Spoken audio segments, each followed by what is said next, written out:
તેની ઉજવણી નિમિત્તે જય Sainath education and charitable trust તેમજ શ્રીરંગ રાજેશ આયરે દ્વારા એક શામ અપનો કે નામ સંગીત સંધ્યાનું આયોજન સુભાનપુરાના ઝાંસી की रानी मैदान ખાતે કરવામાં આવ્યું।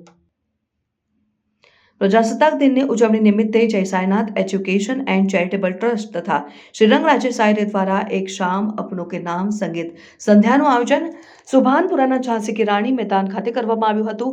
મેઘદૂત મેલોડિયલ ક્લબના સુપ્રસિદ્ધ કલાકારોએ દેશભક્તિના ગીતોની સુરાવલીની રમઝટ જમાવી હતી। આ કાર્યક્રમમાં ગુજરાત સરકારના મુખ્ય દંડક બાળકૃષ્ણ શુક્લ ખાસ ઉપસ્થિત રહ્યા હતા। પ્રજાસત્તાક દિનની ઉજવણીના ભાગરૂપે વડોદરા શહેરના પશ્ચિમ વિસ્તારમાં આવેલા સુભાનપુરા ખાતેના ઝાંસી की रानी मैदान ખાતે યુવા કોર્પોરેટર શ્રીરંગ રાજેશ આયરે અને જય સાઈનાથ એજ્યુકેશન એન્ડ ચેરિટેબલ ટ્રસ્ટના માધ્યમથી એક શામ અપનો કે નામ સંગીત સંધ્યાનું આયોજન કરવામાં આવ્યું। દેશભક્તિ ગીતોની સુરાવલીની આ સંગીત સંધ્યાની શરૂઆત ગુજરાત સરકારના મુખ્ય દંડક અને બાળકૃષ્ણ શુક્લ, પૂર્વ કોર્પોરેટર રાજેશ આયરે, યુવા કોર્પોરેટર શ્રીરંગ આયરે, વરિષ્ઠ નાગરિકોના હસ્તે દીપ પ્રાગટ્ય સાથે કરવામાં આવી। દંડક બાળકૃષ્ણ શુક્લ સહિતના મહાનુભાવોને પુષ્પગુચ્છ આપીને સ્વાગત કરવામાં આવ્યું હતું। મેઘદૂત મેલોડિયસ ક્લબના સુપ્રસિદ્ધ ગાયક કલાકાર વિભાવરી યાદવ, આનંદ વિનોદ, ચિરાગ ભટ્ટ, નિર્મોહી યાદવે એક બાદ એક ગીતોની પ્રસ્તુતિ કરી સૌને મંત્રમુગ્ધ કરી દીધા હતા। તો કાર્યક્રમમાં ખાસ પધારેલા ડોક્ટર યોગેશ વ્યાસે પણ સુંદર ગીતોની પ્રસ્તુતિ કરી સૌને આકર્ષિત કર્યા હતા। Heart specialist doctor VC Chauhan પણ કાર્યક્રમમાં ઉપસ્થિત રહ્યા હતા। હજારોની સંખ્યામાં વિસ્તારના નાગરિકોએ આ દેશભક્તિ ગીતોની સુરાવલીની સંગીત સંધ્યા માણી હતી।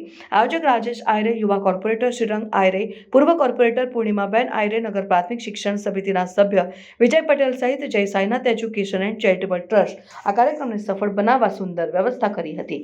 દેશભક્તિમાં માહોલમાં કાર્યક્રમની પૂર્ણાહુતિ થઈ હતી। સાઈનાથ એજ્યુકેશન ચેરિટેબલ ટ્રસ્ટ માધ્યમથી એક શામ અપનો કે નામ સંગીત સંધ્યાનું આયોજન કરવામાં આવ્યું હતું। આ આયોજનની અંદર મેઘદૂત મેલોડીઝના ક્લબના માધ્યમથી અહીંયાથી સંગીત સંધ્યા રાખવામાં આવી હતી।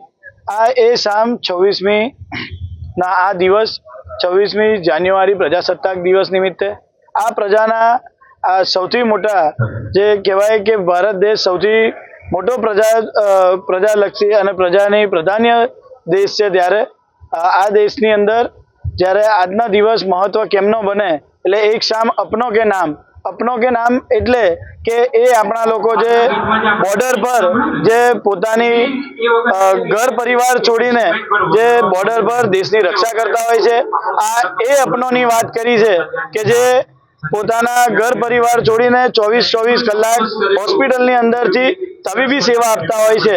આ એ અપનોની વાત કરી છે કે જે ભારત દેશને પરમાણુ ક્ષેત્રે આગળ લઈ જવા માટે પરમાણુ જેવા વૈજ્ઞાનિક ક્ષેત્રમાં આગળ લઈ જતા હોય ત્યારે એ વૈજ્ઞાનિકોની વાત કરી છે। એવી જ રીતે આ એ અપનોની વાત કરી છે કે જે આઝાદી આપવા માટે જે સ્વાતંત્ર્ય વીરોએ પોતાના લોહીનું બલિદાન આપ્યું છે, આ એ અપનોની વાત કરી છે કે જે હરદમ હર એક શ્વાસ આ ભારત દેશ માટે લેતા હોય છે। આ એ અપનોની વાત કરી છે કે આજે તમે જોયો છે કે આ બી અમારા અપનો છે કે જેમના માધ્યમથી છેલ્લા 20 વર્ષથી સેવાકીય કામ કરવાને અમને પ્રેરણા મળી છે। ત્યારે આ એ એક શામ અપનો કે નામ જ્યારે દેશભક્તિ ગીતો સાથે જે જૂના કલાકારો જે કદાચ આપણી વચ્ચે આજે નહીં હોય એ તમામ કલાકારોને યાદ કરીને આ મ્યુઝિકલ નાઇટનું આયોજન કરવામાં આવ્યું હતું અને મેઘદૂત મેલોડીઝના માધ્યમથી અહીંયા મ્યુઝિકલ નાઇટ કરવામાં આવી। સાથે ગુજરાત વિધાનસભાના અમારી વચ્ચે ગુજરાત વિધાનસભાના મુખ્ય દંડક બાળકૃષ્ણ શુક્લજી પણ હાજર રહ્યા હતા। અલગ અલગ તબીબ ક્ષેત્રના મુખ્ય ડોક્ટરો પણ અમારી વચ્ચે આજના દિવસ ઉપસ્થિત રહ્યા।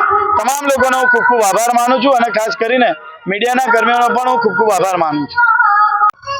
આપણે બધા જાણીએ છીએ કે આખા વિશ્વમાં સૌથી મોટી લોકશાહી એટલે કે ભારત દેશ, અને આજે જ્યારે આખા દેશમાં 73મો પ્રજાસત્તાક દિન ઉજવવામાં આવી રહ્યો છે ત્યારે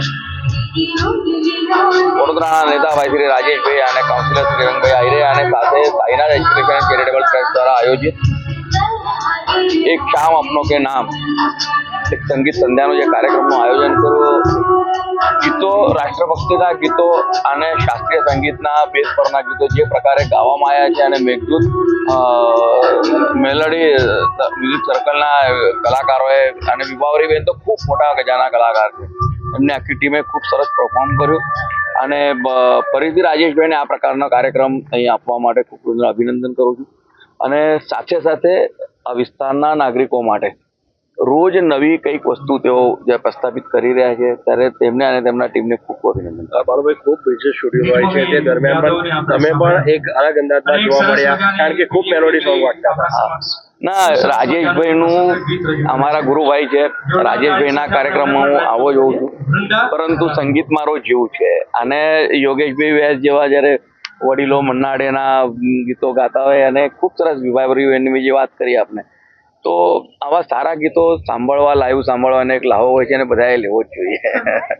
સાયનાથ એજ્યુકેશન ચેરિટેબલ ટ્રસ્ટ ગઈકાલે તમે જોયો હલ્દી કંકુ તિલગુડ સમારંભ દર વર્ષે 25મી હોય, 26મી એવી જ રીતના આજે 76મા ગણતંત્ર દિવસ છે અને તે નિમિત્તે સવારથી સમગ્ર શહેરની અંદર અલગ અલગ કાર્યક્રમો હોય છે અને રાત પડે એટલે એક શામ અપનો કે નામ, એક શામ દેશ કે નામ, એક શામ સિનિયર સિટીઝનો કે નામ, એવા અલગ અલગ નામ લખીને તમે જુઓ કે દેશભક્તિ સાથે સાથે સિનિયર સિટીઝનો સાથે સાથે યુવાનોને સાથે સાથે લઈ આજે આ એક ઉજવણીનો કાર્યક્રમ હોય છે, જ્યારે દેશના શહીદોને યાદ કરીને પણ લોકોને એકત્રિત કરીને આપણો સ્વતંત્રતાનો દિવસ છે, એ કંઈ પણ રીતે લોકો ભેગા થાય અને ઉજવણી થાય. તો આજે સર્વ વડોદરા શહેરવાસીઓને ખૂબ ખૂબ શુભેચ્છા પાઠવું છું. તમે જાણો છો કે ખૂબ સિનિયર આજે વડોદરા શહેરના અને રાવપુરાના વિધાનસભાના ધારાસભ્ય અને ગુજરાત સરકારના દંડક અને અમારા મિત્ર, અમારા ભાઈ, મોટા ભાઈ સમાન એવા બાલુભાઈ પણ પોતે આખા મ્યુઝિક નાઇટની અંદર અહીંયા હાજર રહ્યા હતા. સાથે ડૉક્ટર વીસી ચૌહાણ જે કાર્ડિયોલોજીસ્ટ છે, ડૉક્ટર યોગેશ, ડૉક્ટર કાર્તિકભાઈ અને એ સૌ સિનિયર સિટીઝનો પણ આજે હાજર રહી અને દરેક લોકોએ આ એક ઉજવણીના ભાગરૂપે સૌએ શહીદોને પણ યાદ કર્યા અને આજે ઉત્સાહભેર આજે એક શામ અપનો કે નામ ઉજવણી કરી. સમગ્ર વડોદરા શહેરવાસીઓને સાથે સાથે અમારી સંસ્કારી નગરી સૌ લોકોને પણ ગઈકાલનો હલ્દી કુંકુના કાર્યક્રમ સાથે સાથે આજે આ મહોત્સવના ભાગરૂપે જ્યારે 25મી અને 26મીનો પણ ગણતંત્ર દિવસ નહીં તો સર્વે લોકોને ખૂબ ખૂબ શુભેચ્છા પાઠવું છું. એવું દિવસ દરમિયાન સાયનાથ એજ્યુકેશનના તમામ કાર્યકરોએ તનતોડ મહેનત કરી, આજુબાજુ વિસ્તારના સૌ લોકોએ ખૂબ સાથ સહકાર આપ્યો. શ્રીરંગ સાથેના રહેતાના તમામ મિત્રોએ, ઝાંસી રાણી, અમારા જે બહેનો છે એ લોકોએ પણ ખૂબ સાથે રહી આ ખૂબ ઉત્સાહભેર આજનો કાર્યક્રમ ઉજવાયો છે, ત્યારે સૌ લોકોને ખૂબ ખૂબ શુભેચ્છા પાઠવું છું.